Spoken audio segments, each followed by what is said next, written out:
आज का हमारा मैनेजमेंट का टॉपिक है इंटरपर्सनल रिलेशनशिप। इंटरपर्सनल रिलेशनशिप मतलब जब कोई नर्स किसी पेशेंट को केयर प्रोवाइड करती है तो उनके बीच में का रिलेशन कैसा होना चाहिए एंड उस दौरान नर्स ने किन चीज़ों पे फोकस करना चाहिए, किन चीज़ों पे ध्यान देना चाहिए, इसे हम कहते हैं interpersonal relationship. So, introduction. In any nurse patient relationship, it is the responsibility of the nurse to establish and maintain appropriate boundaries. मतलब हर कोई नर्स पेशेंट का जो भी रिलेशनशिप होता है तो उसके बीच में नर्स की रिस्पॉन्सिबिलिटी होती है कि उसने किन चीज़ों पे फोकस करना चाहिए या फिर उसकी बाउंड्रीज क्या होनी चाहिए, ये उस नर्स को मालूम होना चाहिए। Then nurse must exercise professional judgement when establishing and interpersonal relationship with the patient, taking into consideration the patient's culture, spiritual, mental and biophysical needs.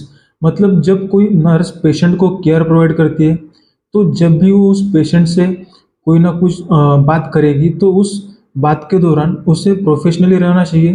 कोई भी जजमेंट देते समय उसे सोचना चाहिए उसकी जो भी कल्चर है, पेशेंट का कल्चर है, spiritual, mental and biophysical needs है, इन सब चीज़ों को ध्यान में रखते हुए हमें उस पेशेंट को केयर प्रोवाइड करना चाहिए। इन सब चीज़ों का जो भी ध्यान है वो हमारी नर्स में रखना चाहिए।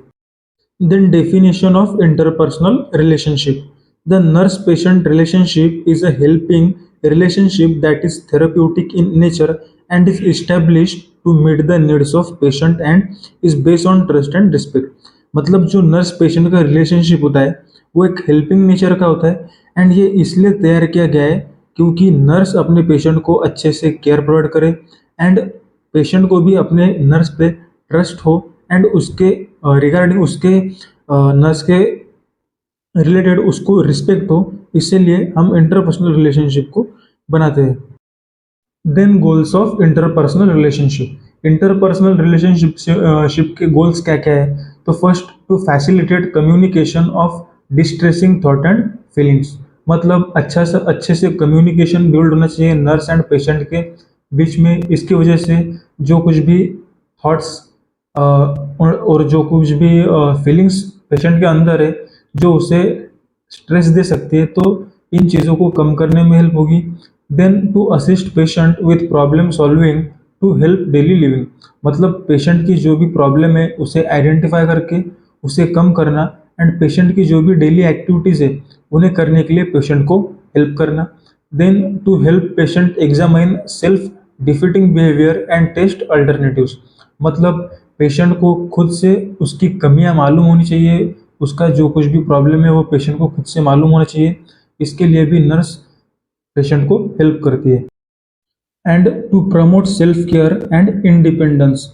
मतलब हमें पेशेंट को उसकी सेल्फ केयर उसे रखनी चाहिए, ये उसे हमें बताना है एंड उसे इंडिपेंडेंस करने का काम एक नर्स करती है। Then conditions use in interpersonal relationship. मतलब जब भी कोई इंटरपर्सनल रिलेशनशिप होती है तो नर्स ने किन चीज़ों पे फोकस करना चाहिए, किन चीज़ों पे ध्यान देना चाहिए। तो सबसे पहला आता है rapport. In relationship development, getting familiarise and founding rapport is the primary task.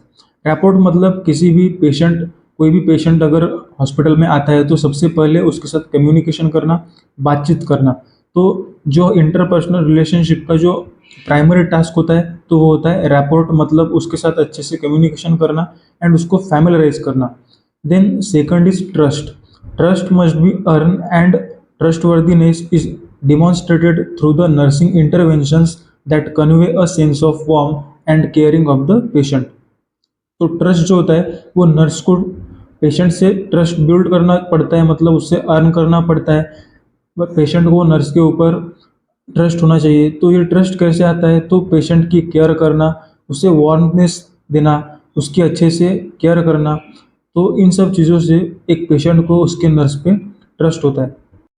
For example, provide blanket, keep promises, provide food, ensure confidentiality. मतलब हमें पेशेंट को ब्लैंकेट प्रोवाइड करना है, फूड प्रोवाइड करना है एंड उसको हमें जो भी प्रॉमिस किए उसे पूरा करना है एंड कॉन्फिडेंशियल रहना चाहिए। तो ये सब चीज़ें पेशेंट के अंदर अपने नर्स के रिलेटेड ट्रस्ट बिल्ड करती है। Then third is respect. Nurse should able to respect her patient by addressing him or her by name, then spending time, allow sufficient time to patient for answer questions and promote an atmosphere of privacy. मतलब patient जो भी हमारी nurse होगी तो उसे patient की respect करनी चाहिए। तो ये रिस्पेक्ट किस तरह से करनी चाहिए, तो जो भी हमारा पेशेंट होगा उसे नाम से हम आवाज़ दे सकते हैं, देन उसके साथ कुछ टाइम स्पेंड करना चाहिए, देन उसे हमने जो भी क्वेश्चन पूछा है तो उसका आंसर देने के लिए हमें उसे सफिशेंट टाइम देना चाहिए एंड उसे एक प्राइवेसी का एटमॉस्फेयर हमने प्रोवाइड करना चाहिए। Then fourth is genuineness. The nurse who possesses the quality of genuineness responds to the patient with truth and honesty, and the patient feels comfortable revealing personal information to the nurse. मतलब अगर कोई nurse अपने patient से genuinely अगर उसके साथ environment अच्छा रखे, अगर उसके साथ अच्छे से बात करे, तो इसकी वजह से पेशेंट जो भी इंफॉर्मेशन प्रोवाइड करेगा तो वो ट्रू एक तो हॉनेस्टी से प्रोवाइड करेगा एंड उसमें ट्रूथ होगा, एंड इसकी वजह से पेशेंट को कंफर्टेबल फील होगा एंड नर्स को अच्छे से इंफॉर्मेशन गैदर करने को हेल्प होगी। Then fifth is empathy. With empathy the nurse can accurately perceive and understand the meaning and relevance of the patient's thought and feeling. मतलब अगर नर्स के अंदर एम्पैथी होगी तो इसकी वजह से हमारा पेशेंट क्या बोल रहा है, क्या बातें बता रहा है एंड उसके थॉट्स क्या है, उसकी फीलिंग्स क्या है, तो ये सब चीज़ें समझने के लिए नर्स को आसानी चाहिए। Then sixth is power. Power of the nurse comes from the authority of his or her own position in the healthcare system, specialized knowledge, influence with other healthcare providers and the patient. तो कोई भी nurse को power कैसे आती है, तो उसकी authority से, उसकी जो भी लेवल होगी तो उसके हिसाब से उसकी पावर आती है। तो ये पावर उसे किस तरह से दी जाती है, तो उसका नॉलेज किस टाइप का है, देन वो अदर हेल्थ केयर वर्कर्स के साथ किस तरह से पेश आती है एंड पेशेंट को किस तरह से केयर प्रोवाइड करती है। तो इन सब चीज़ों पे नर्स का पावर डिपेंड होता है। तो इस पावर का नर्स ने अच्छे से इंटरपर्सनल रिलेशनशिप में उसे यूज़ करना चाहिए। Then seventh is intimacy. Intimacy is associated with the actions which nurses do for patient, which makes personal and private nearness on any level. This can involve emotional, physical and spiritual elements. मतलब intimacy मतलब किसी भी patient के साथ emotionally, physically and spiritually अच्छे से अगर behaviour nurse का रहा तो इसकी वजह से हम पेशेंट के क्लोज जा सकते हैं एंड उसकी जो भी पर्सनल प्राइवेट इंफॉर्मेशन है वो हमें हमें पेशेंट प्रोवाइड कर सकता है। तो इंटीमेसी भी इंटरपर्सनल रिलेशनशिप में हेल्पफुल होती है। Then principles of interpersonal relationship. तो इंटरपर्सनल रिलेशनशिप के प्रिंसिपल्स कौन कौन से? तो first is respectfulness. Respect everyone's individuality of irrespective of their caste, class, culture and race. तो हर किसी की हमने रिस्पेक्ट करनी चाहिए, फिर वो किसी भी कास्ट का हो, क्लास का हो या फिर उसका कल्चर कोई भी हो एंड उसकी रेस कोई भी हो। तो हमें हर पर्सन को, हर इंडिविजुअल को रिस्पेक्टफुली देखना है। Then second is emotional control, handling human relations with care, affection and sincerity. मतलब हमें हमारे इमोशंस को अच्छे से यूज़ करना है, हमें किसी भी पेशेंट को इमोशनली हैंडल करना है, उसे हमें अच्छी केयर प्रोवाइड करनी है, उसे अफेक्शन दिखाना है एंड हमारी सिंसियरिटी हमें यहाँ पे हेल्प करती है। Then impartial, try to avoid personal favouritism in personal places. Impartial मतलब किसी भी पेशेंट को ज़्यादा वक्त देना, ज़्यादा टाइम देना, किसी पेशेंट को कम देना, मतलब पार्शियलिटी करना। तो हमें यहाँ पे पार्शियलिटी को नहीं करना है, मतलब इसे हम कहते हैं impartial. Then leadership, the team leader should not make any excuse regarding his or her responsibility. मतलब जो भी हमारा टीम का लीडर होगा वो खुद के जो भी रिस्पॉन्सिबिलिटीज़ है उसके लिए कोई भी एक्सक्यूज ना दे। Then listening skills, develop good listening skills to that adequate information about problem can be gain. मतलब अगर कोई नर्स के अंदर लिसनिंग स्किल अच्छी होगी तभी वो पेशेंट की कोई भी इंफॉर्मेशन अच्छे से सुन सकेगी, समझ सकेगी।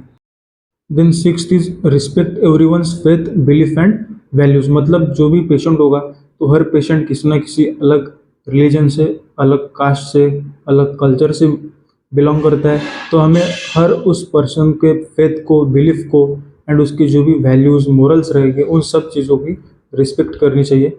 Then seventh is loyal and honesty, be impartial to others and practice justice. मतलब हमें वहाँ पे पार्शियलिटी नहीं करनी चाहिए एंड जो चीज़ें सच है उसे सच ही कहना चाहिए, तो इसे हम कहते हैं justice. Then eighth is team spirit, members of the team should be loyal, honest, dependable and willing to carry out the directions of the team leader. Team spirit मतलब जो भी हमारे टीम के अंदर जो भी मेंबर्स होंगे, जो भी वर्कर्स रहेंगे, तो उनके अंदर एक कोऑर्डिनेशन होना चाहिए एंड उनकी जो भी रिस्पॉन्सिबिलिटी है वो उन्होंने अच्छे से करनी चाहिए, इसे हम कहते हैं team spirit. Then mutual understanding, mutual understanding should be mutual understanding between the members. Mutual understanding मतलब अगर किसी ग्रुप में कुछ प्रॉब्लम हुआ होगा, तो उस ग्रुप के मेंबर्स ने खुद में उस प्रॉब्लम को सॉल्व कर देना चाहिए एंड म्यूचुअली एक दूसरे को समझ के लेना चाहिए, इसे हम कहते हैं mutual understanding. And last and tenth principle is responsibility, accountable for completion of all the giving task. Responsibility मतलब हर मेंबर ने खुद की रिस्पॉन्सिबिलिटी अच्छे से करनी चाहिए, मतलब उसकी रिस्पॉन्सिबिलिटी जो भी है तो उस काम को उसने कंप्लीट करना चाहिए, जो भी टास्क उसे दी गई है उसे कंप्लीट करना चाहिए, इसे हम कहते हैं रिस्पॉन्सिबिलिटी। तो यहाँ पे हमारा हुआ इंटरपर्सनल रिलेशनशिप का टॉपिक। तो इसके नोट्स मैंने डिस्क्रिप्शन में टेलीग्राम की लिंक दी हुई है।